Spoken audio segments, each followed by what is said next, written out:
kerja di Rainbow tahun 1997 sampai 98 sebagai sales eksekutif.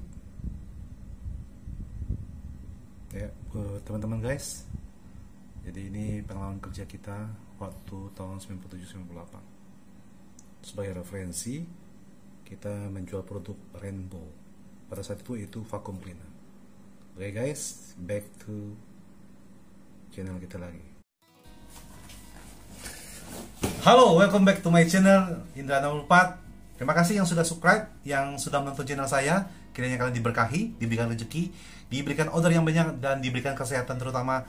Dan apapun yang kalian minta, kebutuhan sehari-hari dan orderan seluruhnya terjadilah. Dan kiranya terutama Yang Maha Kuasa memberikan apa yang kalian minta. Oke, hari ini kita mau membahas mengenai menjual produk yang mahal. Apa yang harus kita kerjakan? Pertama, ketika menjual produk mahal, pertama kita harus meriset produk ini cocoknya untuk kalangan kemana. Pengalaman saya ketika saya menjual produk waktu tahun 97-98 di Rainbow, produk vacuum cleaner, kami sebagai sales mendapatkan informasi bahwa dari atasan kami, produk ini adalah untuk kalangan menengah ke atas, tentunya di perumahan-perumahan, dan juga bisa dipakai untuk perkantoran. Perbedaan produk ini dengan produk lain adalah kami menggunakan air. Ketika vacuum cleaner zaman itu adalah kisaran 5-7 juta. Dan pembayarannya bisa membuka giro sesuai dengan jangka waktunya, bisa 6 bulan sampai 10 bulan cicil. Dan apa yang saya dapatkan pengalaman ketika menjual produk ini adalah yang mahal. Saya belajar dari sisi bagaimana kita menghadapi para pemilik rumah atau pelanggan atau pembeli, sebagai ketika kita memasuki rumah atau mempromosikan produk ini, kita harus berpakaian rapi dan sesuai dengan harga produk tersebut yang kita jual. Ketika Anda menjual produk yang mahal, Bapak, teman-teman, atau rekan-rekan, atau guys, Anda harus tahu produk ini sekelas siapa, tujuan kita, segmentasinya kemana. Ya, pertama meriset, dan tentunya kita harus tahu kalangan mana yang harus kita jupai. Dan berikutnya, ketika Anda menjual produk yang mahal, kita juga harus mengerti strategi tentang penjualannya harus seperti apa. Dari hal itu, ketika saya mengetahui ketika produk yang saya jual, saya harus mendemonstrasikan produk ini memberikan informasi, fitur-fitur yang lengkap, fungsi-fungsinya kepada pemilik rumah. Dan disitulah nilai lebihnya ketika kita menjelaskan produk-produk kita, keunggulannya dibandingkan dengan produk yang lain. Bukan masalah harga yang mahal, tetapi dengan penjelasan kita yang tepat dan langsung memberikan kenyataan bahwa fungsi produk kita, tentunya dari sisi vacuum cleaner, dibandingkan dengan merek lain itu berbeda. Nah, tentunya kita waktu itu saya mendapatkan training product knowledge dari sisi kita ketika kita membersihkan mungkin ruangan pakai vacuum cleaner, itu debunya itu jatuh ke air, bukan ke luar. Nah, dari hal itulah saya sangat yakin ketika menjual produk tersebut. Itu dari sisi vacuum cleaner saya menjual produk yang mahal. Ada lagi, ketika waktu zaman 2004 sampai 2008, tentunya waktu itu teman-teman mungkin pernah melihat zamannya waktu itu ada 97, itu produk handphone Nokia itu sangat terkenal dan pasar sangat minta. Ketika pasar minta, itu kita tidak bisa mengelak ini untuk segmentasi low end atau menengah ke bawah atau menengah ke atas, atau tentunya untuk high end. Dan ketika ada satu produk, tentunya waktu itu ada Nokia 9300i atau N95, ada E90. Zaman waktu itu berbicara ketika siapa yang mendapat harga produk tersebut yang pertama kali, itu berarti mereka itu merasa ada kepuasan tersendiri. Dan pada waktu itu harganya tuh tahun 2004-2008 tuh ketika mereka launching, itu bisa harga puluhan juta, bisa 9-11 juta. Bayangkan teman-teman, bagaimana ketika pasar sudah minta, Anda menjual produk yang mahal, pasar sudah minta, kita nggak bisa berbuat apa-apa. Dari situlah sesungguhnya ketika Anda menjual produk yang mahal, janganlah berpikir Anda tidak mampu menjualnya. Kita harus tahu dan riset market kita ini memang cocoknya orang-orang yang menengah ke atas. Apa yang saya bagikan ini buat teman-teman, itu yang saya alami ketika saya bekerja di vacuum cleaner dan ketika bekerja saya di Nokia. Ada lagi saya memberikan informasi ini ketika saya menjual produk yang mahal itu dari sisi untuk granit. Waktu zaman 2001 sampai 2004, kalau tidak salah saya 2004, saya menjual produk itu namanya Ezenza. Zaman itu adalah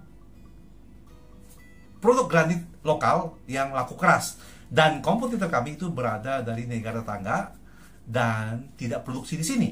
Kami tentunya produk Ezenza itu produksi di Indonesia. Dari situ ketika pasar sudah minta atau beberapa kalangan rumah, mungkin rumah-rumah elit yang menggunakan produk kami saat itu sangat-sangat banyak permintaan. Dari situ kita bisa melihat ketika pasar sudah minta harga berapapun waktu itu, kalau tidak salah itu 250.000 satu dus 1 meternya atau 325. Waktu zaman 2001 2004 itu orang membeli produk yang namanya granit untuk pemasangan rumah itu sangat-sangat laku, sangat-sangat laku. Nah, pertanyaan saya adalah ketika Anda menjual produk yang mahal atau mungkin Anda tidak tahu bagaimana caranya, tentunya Anda harus bertanya kepada teman-teman, kepada rekan-rekan, atau Anda bisa melihat beberapa channel-channel saya ini 64. Tentunya sebagai sales itu ada prosesnya. Jadi saya bisa cerita ini tidak langsung jadi maaf kata saya langsung bisa, tidak, itu ada prosesnya. Saya bekerja di produk yang dulunya produk mie. Zaman itu tidak ada yang jualan produk tersebut. Karena apa? Karena sesungguhnya produk tersebut yang cuma ada PT tersebut dan prinsip itu yang menjual produk mie tersebut pada zaman saat itu 95. Saya memberikan informasi ini adalah ketika buat teman-teman atau rekan-rekanku atau guys Anda di mana berada, ketika Anda bisa menjual produk yang mahal dan menjelaskan fitur-fiturnya dan menjelaskan manfaatnya, disitulah Anda pasti bisa menjual produk yang murah. Kenapa? Karena itu adalah prosesnya. Ketika Anda sudah mengetahui proses produk menjual produk yang mahal, pasti kedepannya Anda menjual produk yang murah itu sangat gampang dan sangat mudah. Yang saya alami adalah tantangannya adalah bagaimana saya bisa meyakinkan para pelanggan saya atau pembeli bahwa produk ini adalah bagus. Ketika market sudah minta atau mungkin orang butuh tidak butuh, contoh Anda butuh iPhone atau tidak butuh iPhone? Kalau saya tidak terlalu butuh, karena saya yang penting itu sebagai alat komunikasi. Tetapi nilai jualnya, harga prestise seseorang, gengsi itu sangat tinggi, makanya dia membutuhkan membeli. Tetapi karena cuma buat alat komunikasi untuk bekerja, saya cukup memakai handphone yang sesuai dengan kantong saya. Beda dengan orang yang merasa memiliki segmentasi mungkin keuangan, karena mereka butuh, mereka mau pakai sebagai alat komunikasi, bisa saja sebagai alat untuk merasa ada sedikit kebanggaan ketika ada suatu produk yang dia pakai yang pertama kali. Nah, itu saja buat teman-teman. Ketika Anda bekerja di produk yang mahal, janganlah pernah takut. Semoga ini bermanfaat. Jangan lupa subscribe dan dukung saya terus dan notifikasi lonceng supaya Anda bisa melihat apa yang saya berikan, apa yang saya kerjakan. Tentunya pengalaman saya ini saya bagikan. Saya tidak pernah kursus-kursus workshop ketika saya mendapatkan hal-hal pekerjaan dalam sisi pengalaman sebagai sales, tetapi saya banyak belajar dari orang yang sudah berpengalaman, membaca buku, karena itu sangat penting ketika kita tentunya dari sisi teman-teman. Mungkin kalau teman-teman punya keuangan, mungkin mau workshop ya tidak masalah, tetapi ketika saya memiliki keuangan terbatas, saya tidak pernah untuk mengikuti workshop atau seminar tentang sales, tentang penjualan, tentang marketing, tidak pernah. Saya belajar berdasarkan pengalaman saya, dan saya belajar berdasarkan bertanya kepada orang lain yang saya tidak memiliki pengalaman, dan saya belajar ketika saya meningkatkan SDM saya membaca buku-buku.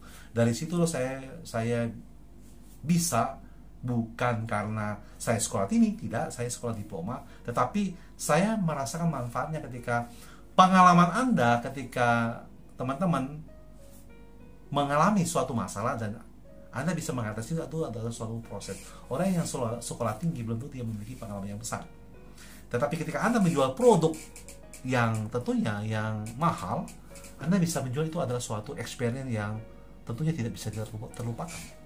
Dan dari situlah saya, ketika saya pernah jual produk yang murah, produk yang mahal, apapun itu produknya, buat saya itu sudah terbiasa. Makanya kenapa kemarin-kemarin Bapak mungkin teman-teman bisa melihat di channel saya, orang yang mau berbisnis di pusat kota mungkin bingung, pasarnya tidak banyak lagi. Tetapi orang mau bisnis di luar kota itu, pengalaman itu, lapangan pekerjaan itu, bisnis itu sangat luas. Itu saja teman-teman yang saya bisa bagikan, ini sekedar tips saja yang untuk tadi berbisnis. Tetapi hari ini kita belajar bagaimana kita menjual produk yang mahal, tetapi kita menjelaskan fungsi-fungsinya, fitur-fiturnya, bukan masalah harganya, tetapi kita menjelaskan keunggulan-keunggulan produk kita, dan kita juga meriset kalangan mana, segmentasi mana yang kita jual kepada pembeli, tentunya dari sisi keuangan finansial. Itu saja, kiranya ini sangat bermanfaat. Salam 1, 2, 3. Yes, yes, yes.